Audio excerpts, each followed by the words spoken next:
Bonjour, je vous propose qu'on démarre notre session. On a une petite heure à passer ensemble. On va voir les résultats de la 4e édition du Panorama de l'immobilier de la ville fait par EY, la Fondation Palladio et Businessimo. Et puis on va débattre un petit peu de ces résultats avec nos invités que je vous présenterai tout à l'heure parce que tout de suite je laisse la parole à Christophe Lanier pour nous dire en 10 petites minutes les grands items de cette 4e édition.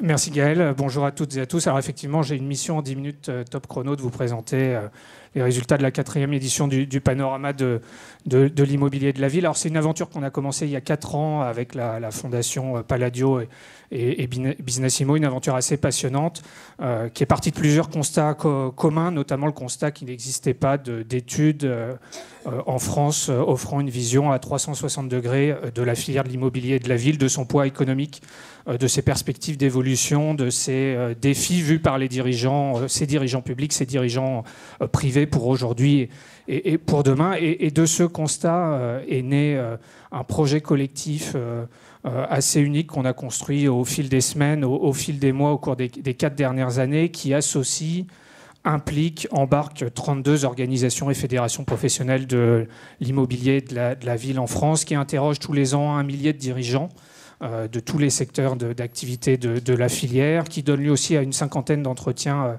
approfondis avec les présidents, les DG des acteurs publics et privés qui interviennent dans la filière de l'immobilier, qui donne cette étude que vous avez sur vos sièges pour la 4e édition, qui donne cette étude qui offre une vision globale de la filière de l'immobilier et de la ville en France. Alors cette filière, qu'est-ce que c'est ? C'est une centaine de métiers répartis dans 8 secteurs d'activité. On a 2 secteurs qui sont les poids lourds et la locomotive de la filière, qui sont le secteur de la construction et le secteur de la gestion des bâtiments. Et on a 6 secteurs qui sont les catalyseurs de la croissance de la filière, de l'amont à l'aval, en passant par l'architecture, l'aménagement et l'urbanisme, l'expertise et le conseil, l'ingénierie, bien sûr la promotion immobilière, bien sûr la commercialisation et également l'investissement et le financement. Il y a une caractéristique qui est de plus en plus prégnante pour ces 8 secteurs, c'est le fait qu'ils soient très interconnectés. Alors d'une part interconnectés les uns avec les autres, et finalement quand on regarde le plan de cet appartement, il ne faut pas s'y tromper, les murs ne sont pas des murs porteurs, hein, donc on a plutôt des cloisons fines ou des portes à galandage entre les secteurs, et la plupart des entreprises interviennent dans 2, 3, voire 4 secteurs de l'immobilier et de la ville. Et il y a une deuxième interconnexion qui est de plus en plus forte, c'est que les 8 secteurs et la filière en général est de plus en plus interconnectée avec d'autres filières économiques françaises, le secteur de l'énergie et des réseaux, notamment le secteur du numérique, bien sûr, et un secteur qui est d'actualité en ce moment, qui est le secteur des transports et de la mobilité. Alors, premier enseignement de cette 4e édition, c'est de confirmer le poids économique de la filière en France. Et il y a 2 chiffres qui caractérisent ce poids économique. C'est 11% d'une part et 2,1 millions d'autre part. 11%, c'est le poids de la filière au sein du PIB et de l'économie nationale. C'est 259 milliards d'euros de valeur ajoutée. C'est plus que la production manufacturière, c'est plus que la consommation touristique. Et le deuxième chiffre, c'est 2,1 millions d'emplois. On voit sur le graphique que vous avez sur votre droite que c'est 2 fois plus que la filière automobile et en nombre d'emplois et que nombre de filières économiques françaises. Donc que ce soit en valeur ajoutée ou en nombre d'emplois, on est sur une filière qui est la première filière industrielle française. Je pense qu'on aura l'occasion d'y revenir dans le cadre des discussions. Deuxième enseignement, c'est qu'avec 2,9% de croissance en 2018, on a des dirigeants qui sont...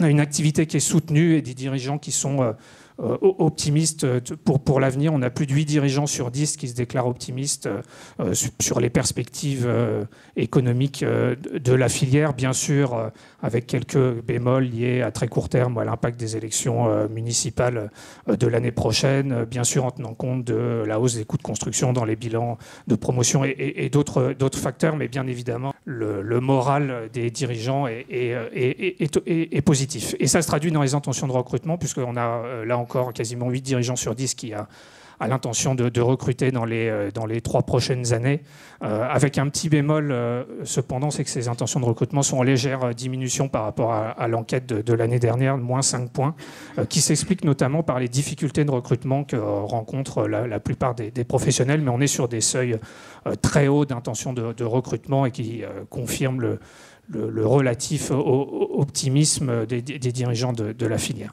Quand on s'intéresse aux différentes classes d'actifs qui font le quotidien de chacun d'entre nous, au jour le jour, qu'on soit un acteur public ou un acteur privé, on a une dynamique qui est en retrait sur l'immobilier résidentiel et les équipements publics concernant l'immobilier résidentiel, malgré une demande forcément toujours soutenue, en particulier dans les zones métropolitaines. On a un recul des autorisations entre 2018 et 2019. Vous voyez que c'est moins 4,1%.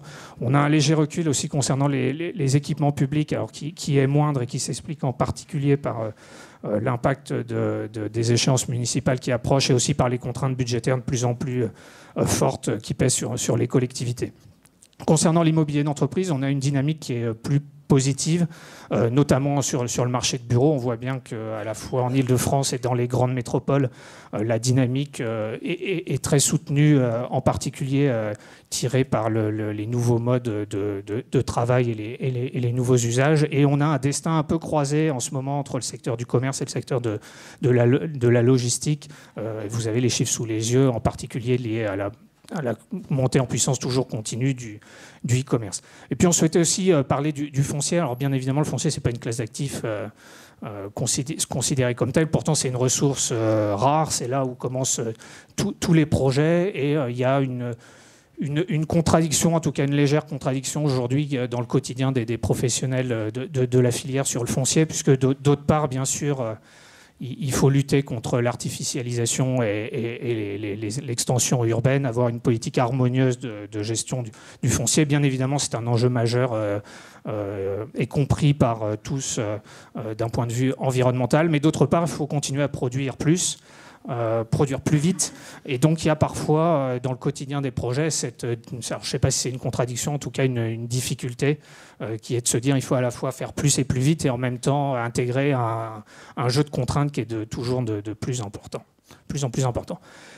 Et enfin, et puis je m'arrêterai là-dessus avant de placer la place à la discussion et au débat.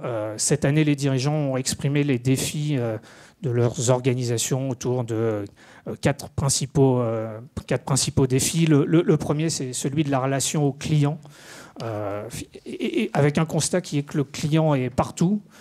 Tout le monde est un client aujourd'hui. Le salarié est un client, le citoyen, l'élu, l'investisseur, le consommateur. Et cette omniprésence de plus en plus importante du client oblige les organisations à repenser leur façon de fonctionner pour comprendre, décrypter, analyser, répondre à des besoins qui sont parfois indéchiffrables, parfois volatiles, mais en tout cas cette omniprésence du client, certaines des personnes qu'on a rencontrées nous ont évoqué le passage d'une économie de l'offre à une économie de la demande, mais cette omniprésence du client, en tout cas, bouleverse la façon dont les organisations doivent fonctionner.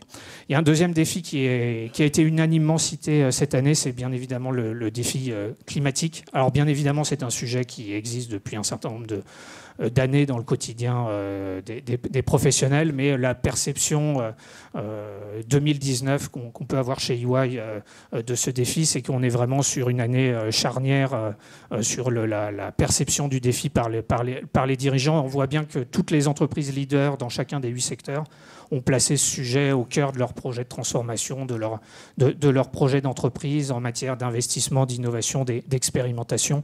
Même si il y a un bémol, c'est que d'une manière générale, seuls 3 dirigeants sur 10 de l'ensemble de la filière considèrent qu'on est aujourd'hui, qu'on s'est beaucoup adapté à ce défi. Et donc il y a encore un chemin à faire, mais important, mais ce qui est normal tant la complexité du sujet est importante. Troisième défi, c'est celui de la complexité. Alors s'il y a bien aussi un sujet sur lequel l'ensemble des dirigeants sont d'accord, c'est sur le fait que la complexité des projets va croissante, que la réglementation est aussi en partie fortement contraignante, que la multiplicité des parties prenantes à impliquer dans un projet urbain et immobilier en termes de concertation, d'accords, d'avis et de mobilisation est croissante, et que ce défi de la complexité en est vraiment bien un au quotidien dans la façon dont on gère les projets, dont on manage des équipes, dont on forme ces équipes, et que l'enjeu du décloisonnement des partenariats entre les 8 secteurs de la filière, entre les entreprises, avec les entreprises d'autres filières, entre grands groupes et start-up est toujours indispensable et nécessaire pour réussir. Enfin, un dernier point qui a été souligné dans le cadre de cette 4e édition, c'est l'enjeu de compétitivité pour les entreprises de la filière qui s'exprime de 2 façons. Le premier, c'est l'extrême ou l'impérieuse nécessité de re-questionner en permanence son business model, ses sources de revenus, la diversification de ses revenus, la structure de ses coûts, l'évolution de ses marges et les prévisions de ses marges. Donc un enjeu fort souligné par les dirigeants de questionner en permanence les business models. Et puis un second enjeu qui est à la fois à titre individuel pour les entreprises et à titre collectif pour la filière, d'investir de plus en plus dans l'innovation et la R&D. On voit, il y a un 0,1% en bas à droite, c'est le montant de R&D rapporté à la valeur ajoutée dans les entreprises de construction et de promotion immobilière. C'est un chiffre qui est très très faible. La moyenne nationale, c'est 2,4% de R&D par rapport à la valeur ajoutée consacrée par les entreprises. Donc on voit qu'on a un sujet aussi important, et si on veut être plus compétitif et performant demain, ça passe forcément, comme dans tous les secteurs d'activité, par augmenter ses capacités de R&D. Gaël, je vais m'arrêter là pour te... Merci beaucoup. J'espère que j'ai tenu en 10 minutes. Merci. Donc, je vais demander à mes intervenants de venir. Je vais d'abord appeler Véronique Bédag, Meka Brunel et Marie-Célie Guillaume. Mesdames, en premier. Thierry Laroupon également, BNP, et Marc Lermite. Je vous propose qu'on puisse commenter en fait ces résultats, qu'on puisse commenter presque en live ces résultats. D'abord, s'il fallait retenir un chiffre, moi j'en ai retenu 4, 2,1 millions d'emplois, donc c'est 2 fois un peu le nombre d'emplois de la filière automobile. 11% du PIB, plus 3% de croissance en 2018 contre plus 1,7% pour le PIB, 43 000 emplois créés en 2008. De ces 4 chiffres que j'ai extraits de cette étude, lequel vous aimeriez chacun de vous retenir et pourquoi? Il faut un volontaire, donc ça ne peut pas être Thierry Laroupon qui est en train de faire le service. Meka. Bonjour à toutes et à tous. D'abord, c'est une étude qui est très intéressante et vous voyez que je suis habillée en rose. Donc voilà, pour donner l'ambiance générale. Moi, je retiens les 11% du PIB. Les 11% du PIB, c'est bien sûr le nombre d'emplois, mais ça montre l'importance de cette industrie. Si elle se comporte comme une industrie organisée, évidemment c'est très fragmenté, mais l'importance que cela représente, et surtout c'est une industrie qui est locale, avec des emplois essentiellement locaux. Donc c'est vraiment de la richesse intrinsèque et de la création de richesse intrinsèque. Et pour moi, c'est ce chiffre-là qui est en hausse d'ailleurs, qui m'impressionne et m'interpelle et qui doit nous donner tout le courage et la capacité nécessaire pour agir unis et unifiés, quelles que soient les différentes nuances que nous avons dans l'exercice de ce métier. Marie-Célie Guillaume. Moi, je retiendrai un chiffre qui n'est pas un des 4 chiffres que vous avez souligné, qui est plus la part des investissements asiatiques sur ce marché, qui a augmenté de 6,4 points. Je trouve que c'est un indicateur très intéressant, alors qu'à la Défense, on a évidemment perçu de manière très très forte, avec notamment une arrivée massive des Sud-Coréens sur le marché de la Défense. Sur les 7 dernières transactions à la Défense, il y en a 4 qui ont été portées par des investisseurs coréens. J'étais en Corée il y a 15 jours justement pour les rencontrer, échanger avec eux. Ça montre l'attractivité de notre marché. C'est un effet Brexit. Aujourd'hui, le Brexit, on est dans la plus grande confusion encore aujourd'hui sur est-ce que ça va se passer, comment ça va se passer. On s'attendait plutôt à avoir un effet en termes d'arrivée d'entreprises. que pour l'instant, objectivement, on ne voit pas tellement. Mais en revanche, je pense que cette arrivée massive d'investisseurs asiatiques sur notre marché, en particulier à la défense, est un effet du Brexit, puisqu'ils étaient très focalisés sur Londres et qu'ils ont ouvert sur l'Europe, en Europe sur la France et l'Allemagne, et beaucoup sur le Grand Paris. On pense, pour ne parler que des Coréens, les investissements totaux des Coréens cette année, on pense que c'est entre 15 et 20% de l'investissement international à Paris, ce qui est absolument énorme et du jamais vu. Et donc je pense que c'est aussi un signe encourageant. On peut dire merci aux Anglais déjà. Moi, ce que je trouve intéressant, c'est au fond un chiffre de croissance qui est plus élevé que celui de la croissance de l'économie générale. Ça montre qu'il y a quelque chose de plus fort, au fond. Et moi, ma conviction, c'est des choses qui va perdurer. D'abord parce qu'on va revenir tout à l'heure, l'urgence climatique fait qu'on va être obligé de construire différemment et probablement d'accélérer un certain nombre de rénovations. Donc ma conviction, c'est qu'il y a un moteur probablement dans cette obligation pour nous. Et puis moi, ce que je constate aussi et qui est intéressant, c'est qu'au fond, l'immobilier d'entreprise aujourd'hui, pour les entreprises utilisatrices, ça peut être un élément extrêmement intéressant d'accélération de la transformation de l'entreprise elle-même. C'est vraiment ce que je constate sur tous mes derniers grands deals.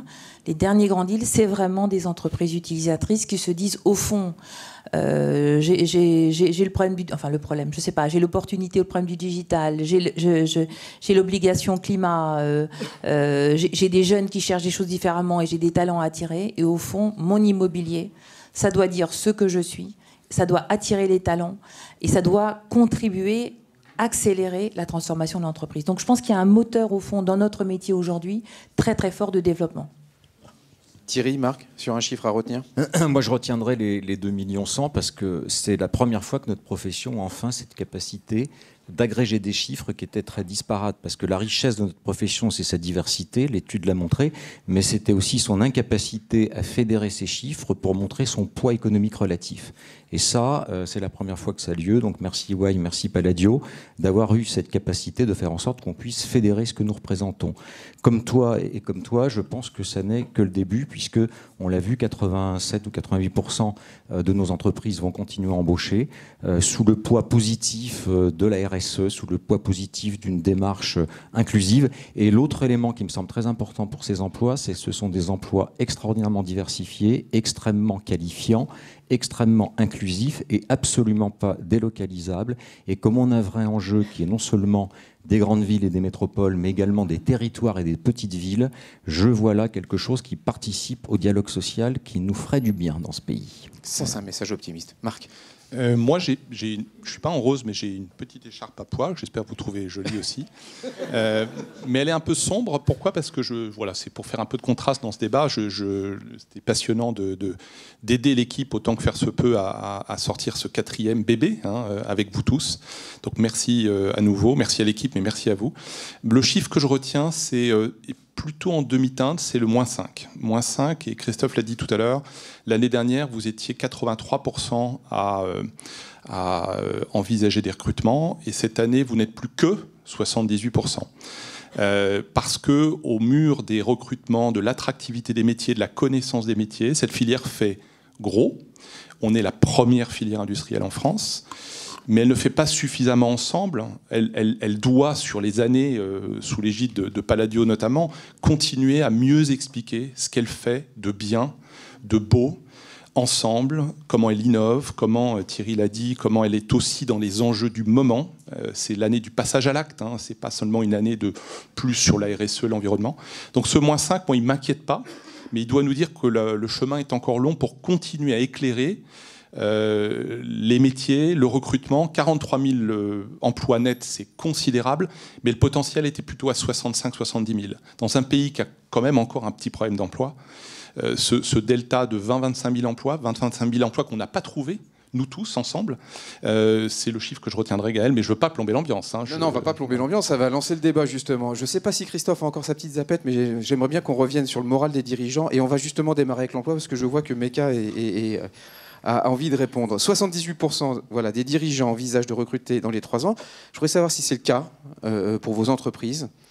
Et quelles sont vos perspectives de recrutement net à 3 ans? Je dis bien net et on n'est pas dans le turnover. Oui, je sais, Meka.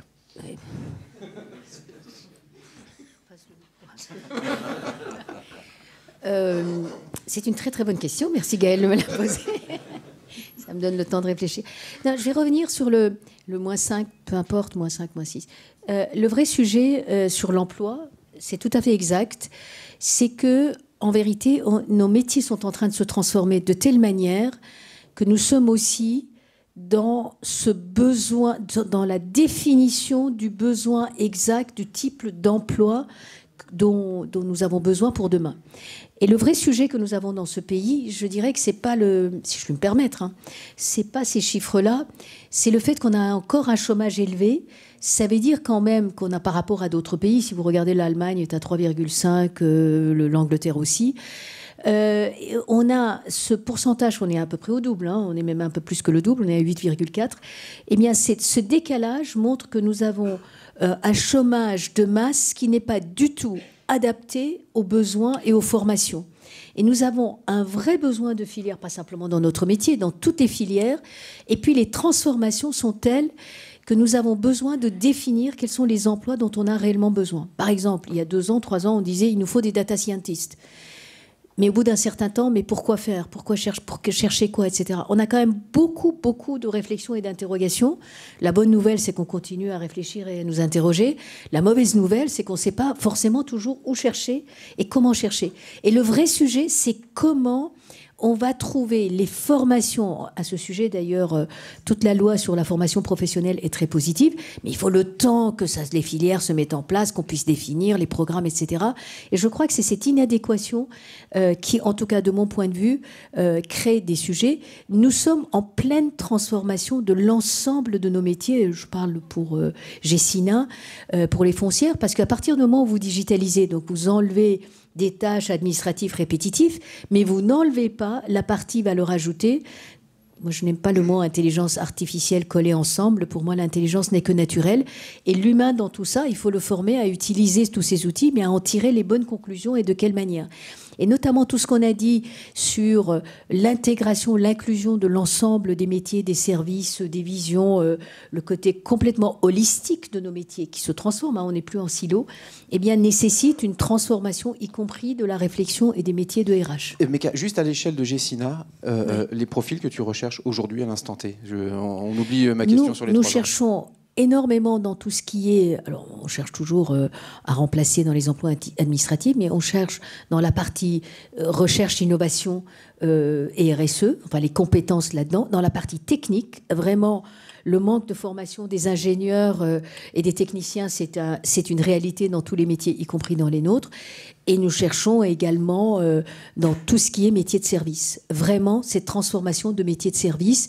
On n'est pas simplement là pour avoir une relation de bail entre un locataire et un bailleur. On se voyait 3 fois, à 3 occasions. À la signature du bail, quand il y avait des problèmes, ce n'étaient pas les mêmes personnes en face de nous, et à la remise des clés. Là, nous sommes en relation permanente, en contact permanent, et on essaie d'être proactif. Pour mettre tout cela en place, ça nécessite énormément de compétences, changements, et c'est pour ça que nous avons lancé la marque You First l'année dernière, sur laquelle nous travaillons. Thierry, sur les perspectives de recrutement chez BNP, et surtout peut-être les profils recherchés avec les difficultés, si j'entends bien, attirer les talents et les conserver, c'est compliqué. Bien sûr. Alors, il y a un peu un double enjeu tel que nous on le perçoit. La boutique s'est beaucoup développée. En fait, je regardais ça avec Olivier avant de venir, on a multiplié par 2,5 en une dizaine d'années le nombre de collaborateurs. Donc, on est passé de 2000 à 5004. Donc, c'est un bond considérable. Alors, il y a un vrai sujet ensuite d'intégration, quand il y a autant de collaborateurs qui rejoignent. Il y a des indicateurs qu'on met en place, qui sont des indicateurs partagés au niveau du board, qui sont les indicateurs de satisfaction des collaborateurs. On a ce qu'on appelle un GPS, qui est le Global People Survey. On regarde ça très très près. On a des 360 réguliers. Parce qu'il y a un enjeu aussi qui est indépendamment du sujet des recrutements, qui est un vrai sujet, il y a un sujet en fait de rétention de nos collaborateurs.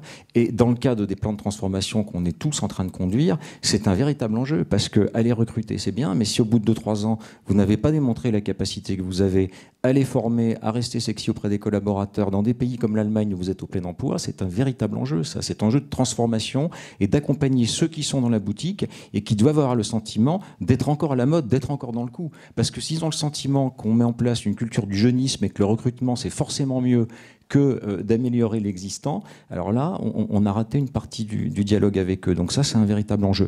Sur le recrutement, nous, on continue à prévoir de recruter, un petit peu moins que la vague qu'on a eue, parce qu'effectivement, on a quand même le sentiment que dans beaucoup de nos métiers, on a attiré des collaborateurs de talent. Il faut les former, il faut faire en sorte qu'il y ait des transversalités entre les pays, entre les métiers. Ça, c'est le véritable enjeu. Et pour répondre à ta question sur cette année, on envisage à peu près 200 recrutements dans des domaines qui sont à la fois des domaines de commerciaux en résidentiel et puis en tertiaire, dans la promotion, dans tous les métiers de la transversalité, c'est-à-dire innovation, développement, RSE, et puis sur toute la partie GDPR, data scientist, comme tu l'as dit. Donc c'est des métiers qui sont extraordinairement différents, avec un gros enjeu qui est un enjeu effectivement de rétention, d'intégration d'une part, attraction, rétention et transformation des collaborateurs et collaboratrices que nous avons. Véronique, au niveau du groupe Moi, je suis un peu dans la même situation que Thierry. Mes équipes en promotion d'entreprise, par exemple, et puis en gestion, ont augmenté d'un tiers les 12 derniers mois. Donc on est vraiment... Voilà. Bon, ça va continuer, je suis d'accord avec Thierry, on va un peu plus lentement probablement. En même temps, nous on recrute beaucoup, hein, on recrute à peu près 2500 personnes par an chez Nexity. Mais c'est aussi beaucoup parce qu'on est rentré dans l'exploitation. Hein, on a des résidences pour personnes âgées, on est en cowork. Et donc ces métiers d'exploitation créent forcément de l'emploi. Et en gestion, il y a de plus en plus d'externalisation de la gestion, hein, du property management, et donc effectivement, on croit beaucoup. Et moi, je rejoins ce que dit Meka, c'est-à-dire qu'aujourd'hui, nous, on recrute dans toutes les filières. Donc, comme ça, je suis tout à fait sereine, du RH jusqu'à la promotion, la gestion. Vraiment, vous êtes tous les bienvenus. Mais je pense qu'aujourd'hui, ce qui nous intéresse vraiment, moi, quand je recrute, et il m'arrive aussi de recruter des gens qui n'aient pas de compétences immobilières, c'est un peu mon expérience à moi, au fond, hein, parce qu'il faut élargir les talents, il faut aussi avoir des réflexes un petit peu différents, quelquefois. Et moi, ce qui m'intéresse beaucoup, c'est le savoir-être aussi. Meka l'a dit tout à l'heure, hein, et vous l'avez dit aussi dans l'étude, le client. Moi, j'ai besoin de personnes qui soient capables d'entendre ce que dit le client et de répondre au client. Et ça, pour nous, c'est de plus en plus important. Donc, cette partie savoir-être dans nos recrutements devient absolument déterminante. On a l'impression que c'est nouveau, cette culture du client. Je n'aurais pas anticipé sur les défis. Non, mais qu'elle a dit tout à l'heure, il y avait la place probablement pour plus de technique. Aujourd'hui, moi, je suis comme Meka, je digitalise, voilà. Et donc, du coup, la partie technique, au fond, se digitalise et le client demande plus de valeur ajoutée et plus de présence auprès de lui. Voilà. Marc, je vois que tu veux, ou Marie-Célie sur l'emploi. Alors sur l'emploi, donc Paris La Défense est un établissement récent, qu'on a été créé il y a presque 2 ans maintenant par la fusion des établissements. Donc on a eu une phase de création d'un nouvel établissement donc public. Donc on est sur un contexte un peu différent et des contraintes extrêmement fortes liées à notre mode de construction budgétaire, à notre mode de financement par les collectivités. Donc on est aussi soumis aux contraintes des collectivités par voie de conséquence. On a beaucoup recruté depuis 2 ans parce qu'il a fallu reconstituer les forces vives, puisqu'il y a eu pas mal de départs après une longue période d'incertitude. Donc ça, c'est bon, je m'attarderai pas là-dessus.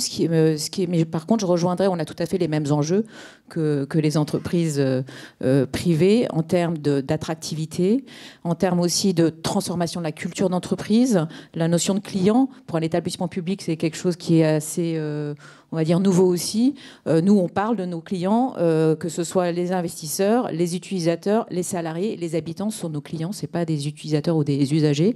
Et ça suppose évidemment que les collaborateurs changent complètement leur logiciel, soit dans une logique de dialogue, de permanent, de relation avec ses clients, et pas une logique d'établissement public un petit peu comme l'aménageur a pu l'être pendant longtemps, un petit peu arrogant dans sa tour d'ivoire et le sachant qui décide. Et puis, donc c'est une vraie transformation culturelle qu'on a aussi voulu incarner dans le changement très profond de nos modes de travail, avec des nouveaux bureaux où on a fait vraiment on a transformé radicalement l'univers professionnel, et c'est aussi une façon d'être attractif parce qu'évidemment on est sur un marché hyper concurrentiel et que comme pour attirer les talents, comme établissement public, j'ai pas beaucoup de leviers, on va dire salariaux.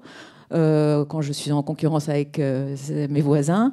J'ai l'atout d'avoir un territoire exceptionnel, un projet qui est exceptionnel, mais il faut aussi que je puisse leur offrir un environnement de travail qui corresponde à ce qu'ils recherchent aujourd'hui.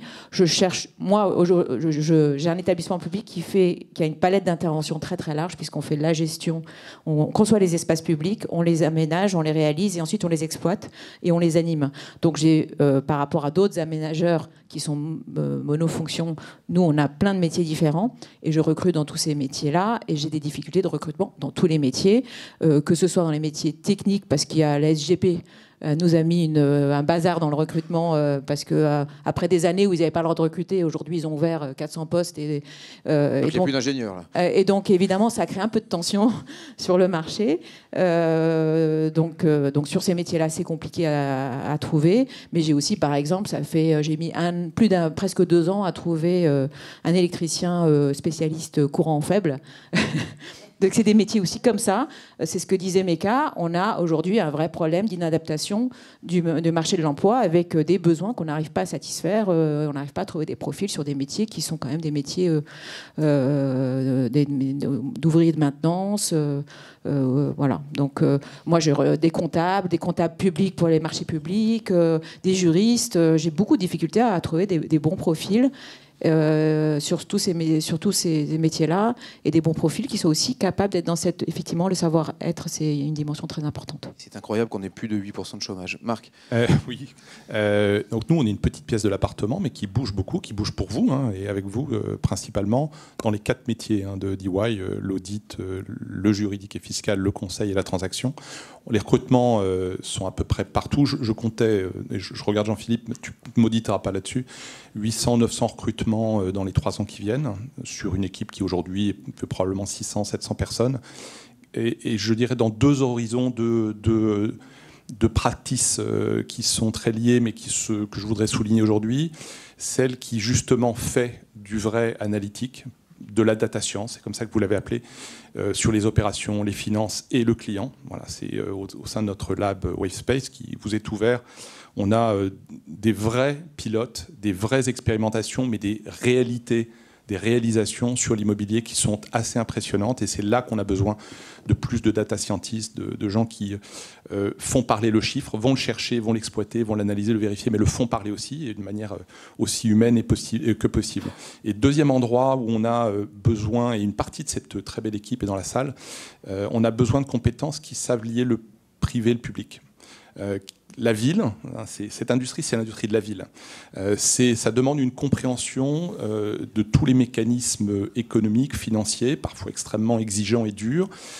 Non moins durs sont ceux du public dans sa transformation sur les années à venir, comprendre ce que c'est que le Grand Paris, pas seulement sur une carte, mais dans la réalité, l'intimité de ces quartiers, de ces territoires, comment ça va se fabriquer, comment rester à peu près à l'enveloppe financière qui est annoncée, pas l'avoir dérapé davantage. Donc on y travaille et on y contribue. C'est là-dessus que je cherche encore plein de monde avec mes associés qui sont dans la salle, 800-900 personnes, et on a la chance d'avoir une très belle marque aussi, mais on prend les CV. Le message est clair. Un mot très rapide sur ce commentaire marché. 84% des dirigeants se déclarent optimistes pour l'avenir immédiat de la filière. Est-ce que vous en faites partie de ces 84%? Et si oui, pourquoi? Quels sont pour vous les facteurs de soutien de cette confiance, mais aussi quelles sont les zones à risque que vous avez identifiées? Thierry? Un des premiers effectivement, signaux de cet optimisme, c'est la volonté des investisseurs et l'appétit des investisseurs pour l'immobilier. Nous, on a réuni à Berlin 40 des plus gros investisseurs avec une question très claire sur leur projet d'investissement, et c'était des gens qui intervenaient pas seulement dans l'immobilier. Et nous, on est classé dans les alternative assets. Et ils disaient, en fait, cette partie-là va avoir sa poche d'allocation très, très développée. Et quand on regarde l'allocation géographique entre la partie Asie-Pacifique, Amérique et Europe continentale, l'Europe continentale remonte très, très fortement en puissance. Et c'est pas un hasard si tu citais les investisseurs coréens dont on parlait. C'est c'est pas un hasard sur un appel d'offres qu'on vient d'installer sur un bien de plus d'1,5 milliard au cœur du QCA, on a les 3 meilleurs 10 ans qui sont des Américains. Donc on voit bien que les 266 milliards qui représentent le volume traité sur l'Europe continentale et le UK, l'Allemagne étant maintenant numéro 1, le UK étant passé numéro 1 numéro 2 et la France numéro 3 avec un volume à 35 milliards, ça c'est un gage d'optimisme pour le futur. Avec un environnement de taux bas, de versatilité de certains marchés. Alors le risque, c'est que la pierre soit considérée comme un investissement refuge assez statique. Or, c'est tout l'inverse dont on est en train de parler, puisqu'on voit bien que l'obsolescence programmée s'accélère de nos parcs, à la fois tertiaires, logistiques, centres commerciaux et autres, que les impératifs écologiques sont une urgence qui n'est pas uniquement pour les jeunes générations, et on voit bien aussi que les nouveaux usages représentent aussi une formidable variable d'ajustement positive pour le futur. Donc le risque, c'est d'être perçu comme une valeur refuge, terre négative et un peu de défense, alors que c'est tout l'inverse. Et c'est ce message-là aussi qu'on doit porter pour l'attractivité de nos industries et puis aussi pour un message vis-à-vis des autorités. On va y revenir sur les conditions de production de l'offre, notamment de logement, mais pas seulement. Voilà. Marie-Célie Guillaume, et puis je pense que ça doit être le propre des dirigeants d'être optimistes, c'est-à-dire confiance dans notre capacité à saisir les opportunités et même les crises pour faire et transformer notre environnement. Donc oui, moi j'en fais partie. C'est vrai qu'on vit dans un environnement en pleine transformation, mais moi je trouve qu'on vit une époque assez passionnante de ce point de vue-là. Dans ma posture qui est plus la fabrique donc d'un quartier comme celui de la Défense, qui est un quartier ancien, qui est en pleine transformation, mutation. Il y a beaucoup de choses à faire. Donc voilà, moi je pense qu'on a effectivement de ce point de vue-là, je suis plutôt optimiste sur les années qui viennent. En plus, pour dézoomer un peu, je pense qu'on a une vraie carte à jouer dans un contexte international où, si on regarde au niveau européen, on voit bien que la France aujourd'hui est quand même dans une position très intéressante avec un leadership du président de la République qui est quand même très affirmé, une Allemagne qui est plutôt atone, l'Angleterre évidemment qui est en plein trouble, et donc on a une vraie carte à jouer de ce point de vue-là, et cette carte à jouer, elle est de notre responsabilité à tous, c'est-à-dire tous dans nos responsabilités, dans nos métiers, on doit œuvrer pour que la France puisse progresser dans son attractivité et dans sa compétitivité. Ce n'est pas que du ressort du chef de l'État. On est dans un pays où on adore considérer que c'est le président qui décide de tout et qui fait tout. Tout remonte à lui. Je pense qui est responsable de tout. Et qui est responsable de tout. Je pense qu'aujourd'hui, objectivement, il y a vraiment beaucoup de facteurs qui sont très positifs. Mais c'est à chacun d'entre nous d'œuvrer en ce sens. Véronique Emeka, vous faites partie des 84%.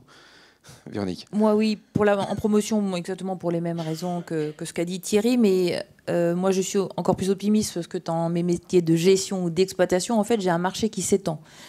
En gestion, il faut aujourd'hui, pour être vraiment en capacité de gérer efficacement des immeubles, investir énormément dans le digital. Nous, on investit. Sur notre stand, vous pourrez voir un cockpit, comment est-ce qu'on gère en digital les immeubles d'aujourd'hui.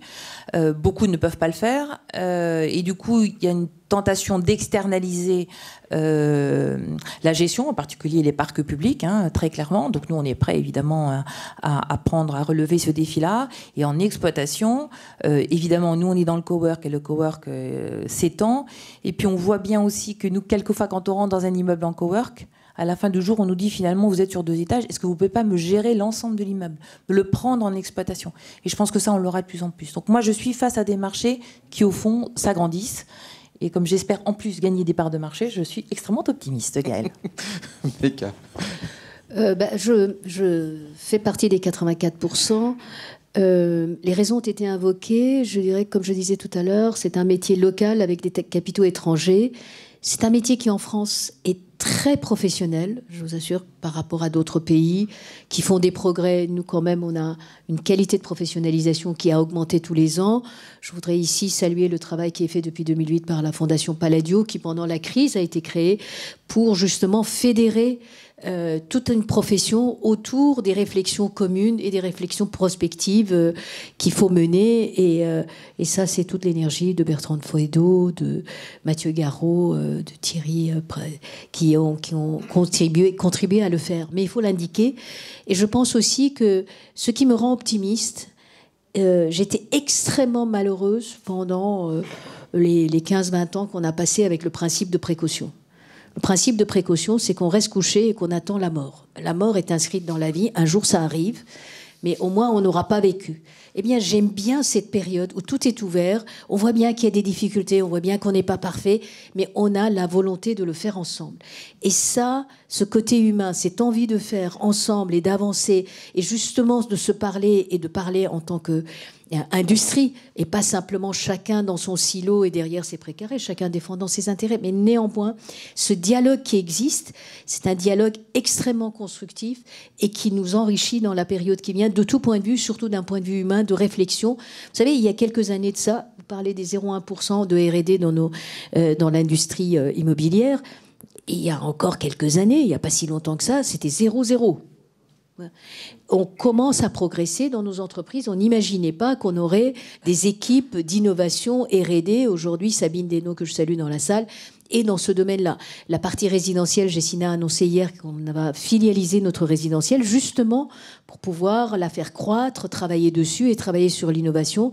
Je crois que Franck Lirzin est dans la salle, qui pilote ce projet chez nous et qui travaille sur ces sujets-là. Donc nous sommes dans une ouverture de réflexion et de pensée et d'expérimentation et de dialogue aussi avec les pouvoirs publics, avec les administrations, avec les sociétés d'aménagement, etc. Il n'y a plus ce côté top-down, j'ai décidé, tu vas faire, mais on réfléchit ensemble et je pense que ça n'a vraiment pas de prix et ça nous rend optimistes. Marc, j'ai besoin pour l'équilibre des débats d'un représentant des 16% d'indécis ou de pessimistes. T'es mal tombé parce que j'allais te dire, en plus j'étais super fier de moi, j'allais te dire je suis immoptimiste. Et donc voilà, je pensais faire un petit... Voilà. Non, mais c'est vrai que... Voilà, merci beaucoup. 820 personnes, dirigeants des 8 secteurs qui nous disent « je suis optimiste » ou très optimiste, parce que là on a aggloméré, c'est formidable. Ça veut dire qu'il y en a 164, 160, Jeanne Varaldi me contredira tout à l'heure, qui nous disent « moi je crois qu'on va dans le mur, qu'il y a une bulle, il y a toujours des Cassandres, il y a des gens qui vivent de vraies difficultés aussi, de vraies difficultés de business model qui n'ont pas fonctionné, qui se sont fait... voilà, qui ont vu de très beaux concurrents, certains sur cette scène, leur gagner des parts de marché. Donc il y a aussi des situations compliquées dans ce secteur. Mais j'ai pas envie de répondre à ta question comme ça. Je dirais que le chemin sur l'innovation, il reste à faire. Mais la France est tout à fait aujourd'hui, c'était pas le cas il y a 3-4 ans. Moi, je suis assez fier de voir le récit économique de cette industrie grâce aux efforts effectivement de Bertrand, Mathieu, Thierry et de toutes leurs équipes s'installer et dire que la France aujourd'hui est regardée non plus comme un autre pays. Alors on est certes numéro 3 sur l'investissement en ce moment, mais regardée comme un pays modèle sur la manière de faire de la ville ensemble, de le faire dans une intelligence collective, bien sûr, entre cette imbrication de 8 grands métiers, de très forts concurrents à l'international, qui comprennent le territoire, qui comprennent ce que c'est qu'une métropole, mais aussi une ville moyenne, qui comprennent ce que c'est que cœur de ville, qui comprennent à quoi sert la Banque des Territoires dans leur sujet, qui comprennent éventuellement comment le Grand Paris est maintenant dans une meilleure phase de maturité, qui comprennent tout ça peut-être mieux qu'ailleurs. Et moi, je vois dans un environnement hyper anglo-saxon. Nous aussi, les Français, étaient un peu regardés de haut par camarades, voisins, sans parler d'outre-Atlantique. Aujourd'hui, ils viennent nous voir ce qu'on fait de beau dans le tourisme, dans les équipements publics, dans les stades. Ce qu'on prépare pour les JO sera les plus beaux JO et les plus sûrs et les plus sains, je pense, de ces 2-3 dernières décennies, tels qu'ils se réalisent comme ils vont se réaliser. Voilà. Et on est regardé pour ça, donc je peux être un peu pessimiste si tu veux que je continue à jouer le jeu, mais franchement, je m'associe à tout ça. C'est un magnifique métier. Je voudrais qu'on aille un peu plus loin dans les marchés. Alors, on ne va pas pouvoir tous les balayer. J'aimerais qu'on puisse quand même parler du résidentiel. Quelle est un peu votre analyse et vos perspectives sur le marché du logement ? On nous a parlé d'un choc d'offres. On a l'impression qu'on est dans un contre-choc, plutôt. Quelle est un petit peu votre vision? Est-ce qu'on peut l'imputer uniquement à un effet élection municipale 2020 ou est-ce que le mal est plus profond, car il y a quand même réellement, j'ai dire une crise du logement ou des crises du logement, et ça fait 50 ans qu'on s'en sort pas. Qui veut s'exprimer en 30 secondes? Ah oui, je sais, on n'a pas. Je vais commencer, j'ai le micro et puis je ferai court. Je vais juste zoomer sur l'immobilier social. J'ai plus envie de dire l'habitat social ou le logement social. L'immobilier social qui participe de cette crise que vous voyez dans ce chiffre-là, mais qui en même temps est en train, et qui est totalement une composante très importante de notre grand secteur, et qui est en même temps en transformation complète, en fusion, en rapprochement, qui est en train de céder des actifs, de faire des programmes qui ne sont plus justement que dans le social. Et je pense que là, on a à la fois une partie de ce secteur en crise qui est lui-même en difficulté de transformation, et des questions de financement très lourdes, mais qui est en train de se moderniser à vitesse grand V pour, à certains endroits, être vraiment au top de l'immobilier et de la compétitivité de l'immobilier. Je l'ai dit. Je pense qu'il y a quand même l'effet du cycle municipal. On a vu se ralentir les permis. Nous, ce qu'on voit, c'est d'abord un sujet coût quand même. Le coût du foncier a été multiplié par 4 en 10 ans sur le logement, donc forcément ça se retrouve quelque part. On a également des coûts de construction, donc quand même il y a la capacité de construire à des prix abordables. Et puis nous on a aussi, alors je ne sais pas comment c'est chez mes petits camarades, mais on a aussi beaucoup plus de recours qu'autrefois, y compris en région, ce qu'on n'avait pas du tout, auparavant. Et un recours, il n'y a rien de tel pour ralentir de la construction. Ça c'est tout à fait. Parce que même s'il n'y a pas d'objet, le temps que le tribunal décide qu'il n'y a pas d'objet, 18 mois sont passés. Donc je pense qu'il y a une lenteur plus grande aussi de la mise en œuvre des projets, y compris en région. Thierry ? Totalement en ligne avec ce que tu viens de dire. Il y a un quadruple problème. Il y a effectivement le sujet des municipales qui ralentit, mais bon, on a déjà connu ça.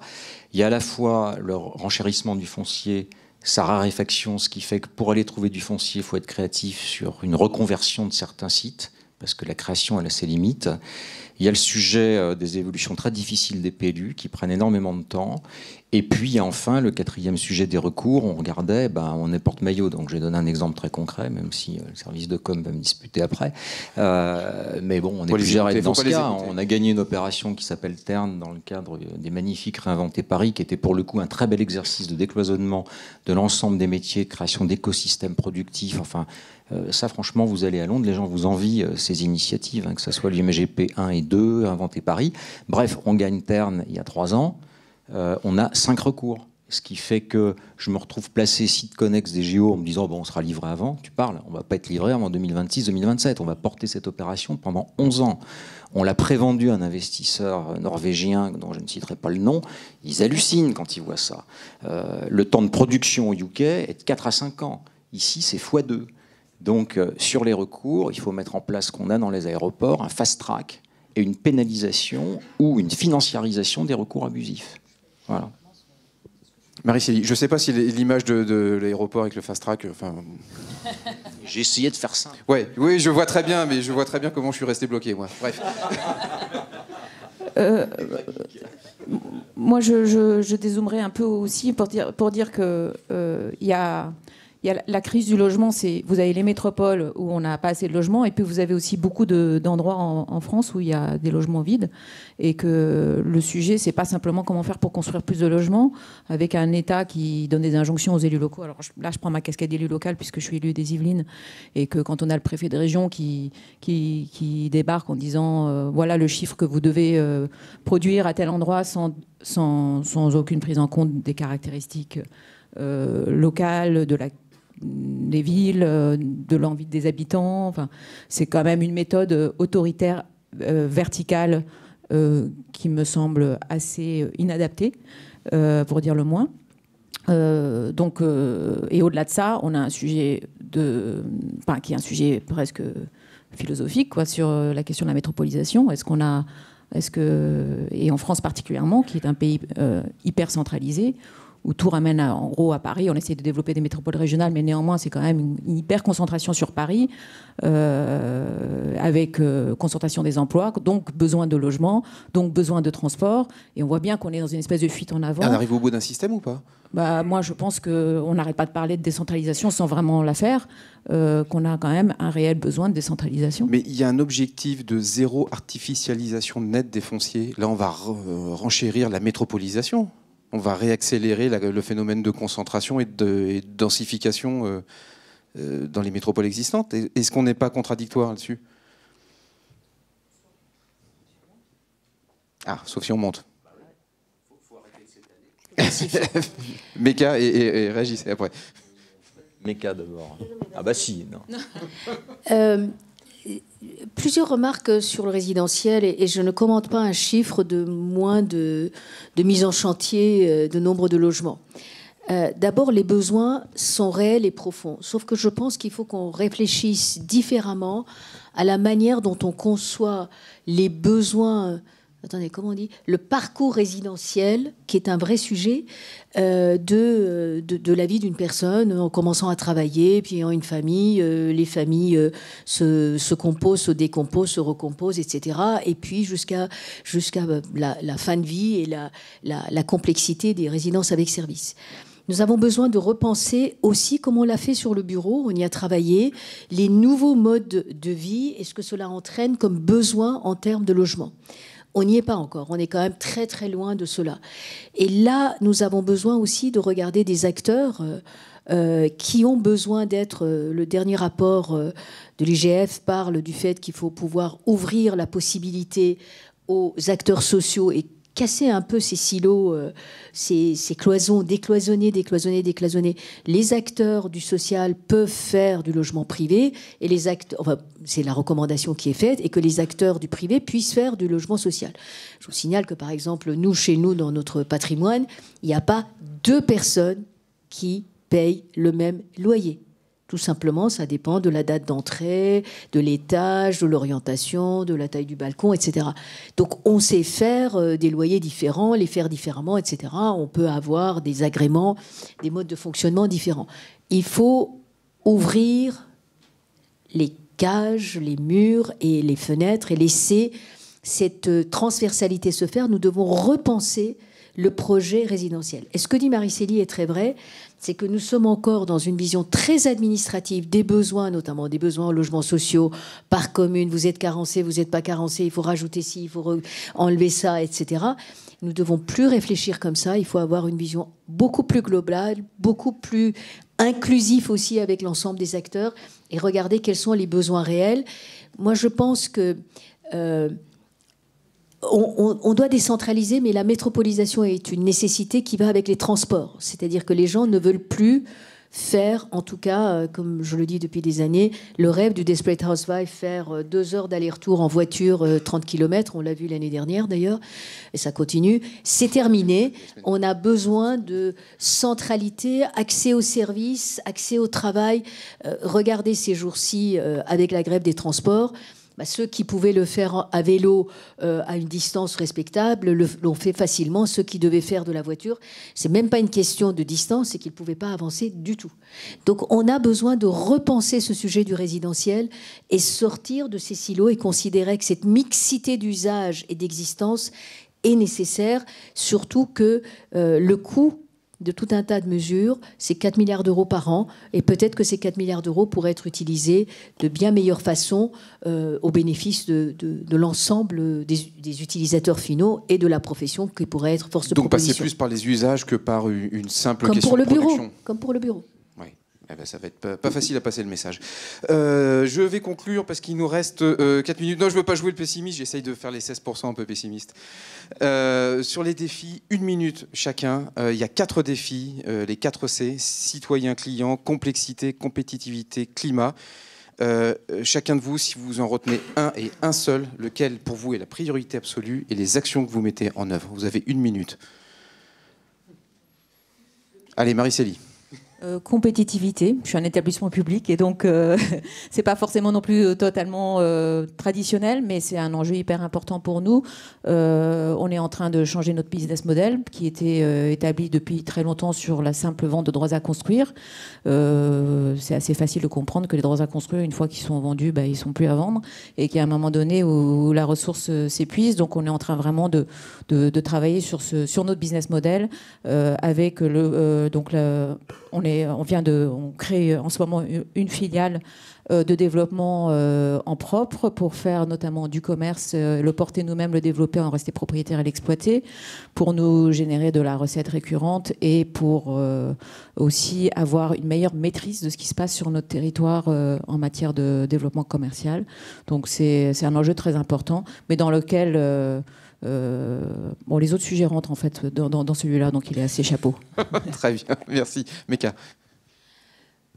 Pour moi, les cas sont tout aussi importants et liés, mais si je dois en prendre un, c'est le climat. Parce que si nous ne faisons pas ce qu'il faut faire pour le climat, et ça, on parle de notre maison commune, on parle de la Terre n'est qu'un seul pays, il n'y a personne, il n'y a pas de douanier qui arrête des nuages aux frontières, malheureusement. Eh bien, cet enjeu de climat englobera toute la réflexion qu'on doit mener sur la manière dont on considère l'enjeu de climat n'est pas simplement un enjeu d'ingénieur, mais c'est un enjeu pour les populations, l'impact sur les populations, donc sur les clients, donc la complexité de notre réflexion et in fine notre compétitivité. Mais ça devient l'enjeu majeur et c'est beaucoup d'énergie que nous mettons là-dessus, Gessina, depuis très longtemps et qui s'accentue dans la période qui vient. Mais comme Marie-Célie, je ne vais pas abandonner les autres. Donc. Thierry. Citoyen client, parce que je crois qu'on voit bien que les crises actuelles, écologiques, sociales, montrent qu'on doit faire évoluer un modèle de création de la richesse vers ce que j'appelle plutôt un impact positif de chacune de nos décisions, vers un peu plus de social et d'inclusif. Très clair. Véronique. Pour nous, c'est construire la ville du futur le plus vite possible et ça reprend un petit peu tout ça. D'ailleurs, je trouve que est-ce que c'est complexité ou collaboration? Est-ce que collaboration signifie complexité? Moi, je pense que c'est plutôt collaboration en vrai, donc c'est complexe vraiment. Mais quand même, c'est la collaboration et ça, c'est important. Mais qu'elle a dit plusieurs fois. Nous, dans tous nos projets, on a de plus en plus d'intervenants. Sur la porte de Montreuil, par exemple, le concours qu'on a gagné du C40, il y a 70 partenaires autour du projet. Et c'est normal, parce que c'est compliqué et c'était un vrai quartier. Donc au fond, moi j'ai tout ça avec le climat qui emporte tout, parce que c'est essentiel. Je pense qu'une fois qu'on saura faire des villes du futur, on saura être compétitif et il faut travailler ça avec le citoyen client, donc tout est dedans. Et je pense aussi comme ça que nous on a emporté le village, une partie du village olympique dont nous sommes extrêmement fiers, parce que ce sera une façon aussi de montrer ce que nous savons faire aux yeux du monde. Donc voilà. Et qu'on verra cet après-midi à 14h.